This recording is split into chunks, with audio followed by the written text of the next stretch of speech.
Assalamualaikum warahmatullahi wabarakatuh. Selamat pagi Bapak Saryono dan teman-temanku semua yang berbahagia. Eh, Sebelum mulai Zoom pada pagi hari ini, pertama-tama marilah kita panjatkan puji syukur kehadirat Allah Subhanahu wa taala karena telah memberikan rahmat sehingga kita dapat bisa berkumpul pada Zoom pagi hari ini. Perkenalkan, nama saya Wahyu Hidayat. Di sini saya bertugas sebagai moderator dalam diskusi materi tentang modifikasi permainan, yaitu tentang modifikasi permainan handball. Adapun anggota kelompok kami, yaitu yang pertama ada Mbak Yuli Astuti, yang kedua ada Mas Raka Paranakusuma, yang ketiga ada Mbak Salma Amrewati, yang keempat ada Mas Dian Vicky Wahyu Aji. Baik teman-teman, langsung saja kita mulai ke sesi yang pertama, yaitu pembukaan ya. Sebelum ke materi, marilah kita mengucapkan basmalah terlebih dahulu bersama-sama. Bismillahirrahmanirrahim. Selanjutnya, penyampaian materi, saya persilahkan kepada Mbak Yuli Astuti untuk menyampaikan materi. Kepada Mbak Yuli, dipersilahkan. Oke, baik. Sebelumnya terima kasih Mas Wahyu atas waktunya. Baik, di sini saya akan menjelaskan terkait dari permainan modifikasi sendiri.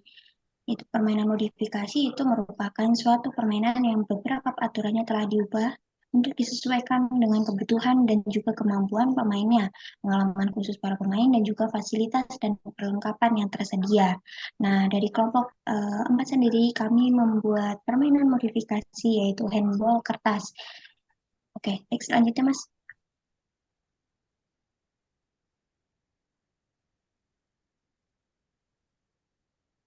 Oke, permainan handball. Permainan handball sendiri itu merupakan salah satu olahraga dalam permainan bola besar yang cara bermainnya yaitu mengoper bola dengan tangan ke sesama anggota tim dengan tujuan untuk memasukkan ke gawang lawan. Nah, eh, bola tangan ini dimainkan oleh dua tim yang berisi 7 orang dalam satu kelompok, eh, yang mana 6 orang ini adalah pemain dan satunya itu adalah kiper. Untuk lapangan bola handball ini sendiri itu ada 40 kali 20 meter, sementara bola yang digunakan itu memiliki ukuran yang beda-beda. Untuk tim putra yaitu sekitar 425 sampai 475 gram, sedangkan untuk putri yaitu sekitar 375 sampai dengan 400 gram. Diameter bola juga berbeda, yang untuk putra itu sekitar 58 sampai dengan 60 cm, lalu untuk putri sekitar 54 sampai 56 cm. Nah, dari kelompok kami, kelompok 4 yaitu modifikasi permainan bola handball kertas, yang mana untuk bolanya sendiri itu kami modifikasi menjadi terbuat dari sebuah gulungan kertas atau koran yang dilapisi dengan perekat. Nah, lalu untuk lapangannya sendiri, kami memodifikasi juga.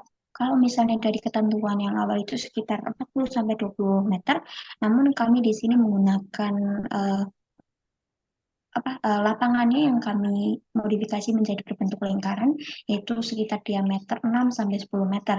Nah, untuk jumlah pemainnya terdapat 2 tim, yaitu dengan jumlah setiap tim yaitu sekitar 4 orang. Tentu ini juga jauh berbeda dengan permainan peraturan aslinya yaitu sekitar 7 orang.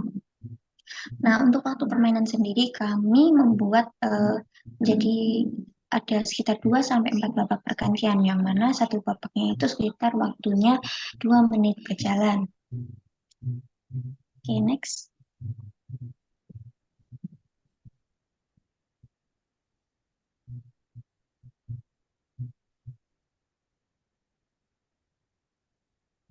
Nah, untuk teknik permainan handball sendiri, kalau misalnya sesuai peraturan ya, itu ada 2 macam, yaitu pertama 2 tangan atau two hand, yang mana itu ada chest pass, overhead pass, dan juga underhand. Nah, untuk chest pass sendiri dalam handball itu merupakan passing dasar yang harus dikuasai pada permainan ini, yaitu karena chest pass itu juga merupakan umpan yang fokus dari dada kepada dada temannya. Lalu ada overhead pass. Overhead pass yaitu adalah passing dari atas kepala dengan tujuan menghindari jangkauan lawan. Nah, untuk underhand itu merupakan passing dari sekitaran bawah lengan.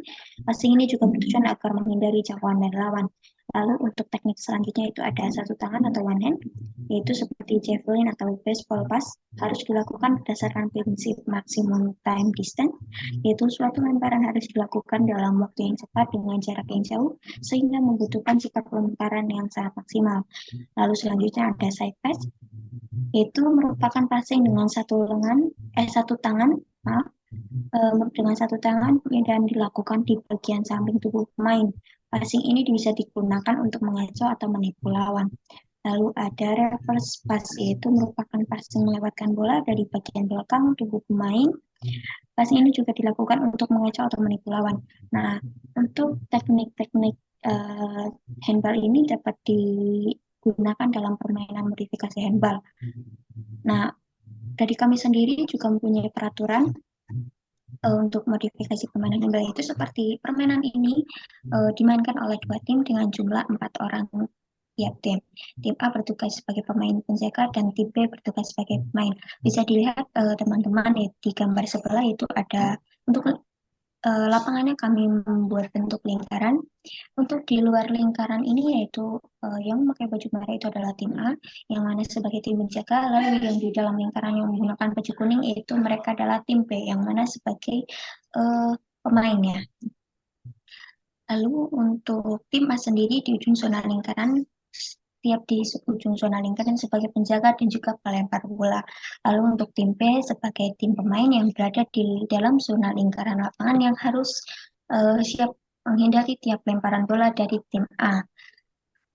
Lalu untuk ketika ketika tim A ada sebagai penjaga harus melempar bola untuk mengenai pemain B, pekerja tim dengan tiap anggota tim. Jadi yang dimaksud ini dalam permainan modifikasi handball ini untuk tim A itu kerjasama dan juga kecepatan itu sangat diperlukan karena dalam permainan ini emang memerlukan gesit agar dapat mengejar para pemain tim B agar dapat mengenai tubuh dan juga mendapatkan poin. Nah, untuk pemain yang di dalam lingkaran yaitu tim B itu juga harus bergerak gesit juga yaitu untuk menghindari bola yang dilempar dari penjaga. Karena apabila terkena bola maka pemain yang terkena bola tersebut harus keluar dari zona lapangan dan tim yang dari tim A itu mendapatkan 1 poin. Namun ada ketentuan tersendiri dalam bola hanya boleh mengenai bagian badan saja, tidak boleh mengenai kepala karena takutnya dapat mencederai atau gimana. Jadi dari ketentuan kami bola hanya boleh mengenai dari bagian badan ke bawah, jadi badan tangan terus dan sampai dengan kaki. Lalu untuk permainan handball sendiri, jika regu pemukul berhasil mematikan salah satu anggota dari regu penjaga di dalam lingkaran, maka regu pemukul atau pelempar akan mendapatkan nilai atau poin sekitar 1 setiap orang yang terkena bola. Namun, untuk ketentuan ini juga terpaku dengan waktu ya. Kayak tadi kan dari kami itu memberikan waktu sekitar 2 sampai 4 menit. Jadi misalnya dalam waktu 2 menit itu belum dapat mengenai tim yang di dalam atau tim B itu maka sudah dipastikan tim B yang akan memenangkan. Nah, tapi semisal dari tim A yang di luar lingkaran ini untuk lemparannya mengenai kepala atau bagaimana maka untuk tim B lah yang akan mendapatkan poinnya. Jadi begitu. Oke, next.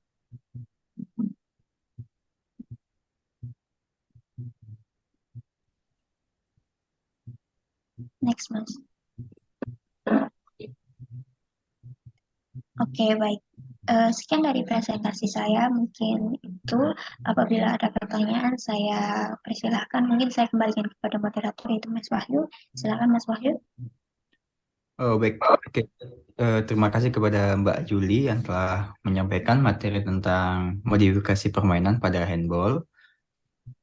Eh, Cukup sekian presentasi dari kelompok 4. Apabila ada kekurangan, kami mohon maaf. Dan apabila ada pertanyaan, bisa disampaikan pada kelompok kami. Cukup sekian. Terima kasih kepada teman-teman yang telah bergabung juga. Terima kasih. Wassalamualaikum warahmatullahi wabarakatuh. Waalaikumsalam Waalaikumsalam warahmatullahi warahmatullahi wabarakatuh. Terima kasih Mas, Mbak. wabarakatuh.